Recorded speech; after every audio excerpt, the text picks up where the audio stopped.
اعوذ باللہ من الشیطان الرجیم بسم اللہ الرحمن الرحیم۔ معزز سامعین و ناظرین السلام علیکم۔ یہ واقعہ ہے ایک ایسی فیملی کا جو یورپ سے زیارت کے لیے کربلا آتے ہیں۔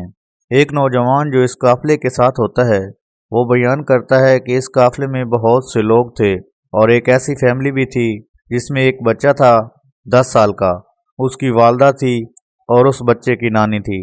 یہ قافلہ نجف ایئرپورٹ پر اتر کر کربلا کی جانب چل پڑا۔ راستے میں چیک پوسٹ پر سیکورٹی اہلکاروں نے ان کو روکا اور وہ کہنے لگے کہ آپ سب لوگ گاڑی سے باہر آ جائیں تاکہ ہم گاڑی کو چیک کر لیں۔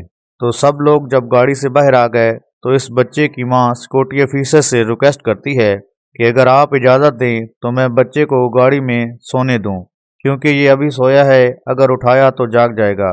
جس پر سیکورٹی آفیسر اجازت دے دیتا ہے۔ سب لوگ گاڑی سے باہر آ جاتے ہیں اور سیکورٹی والے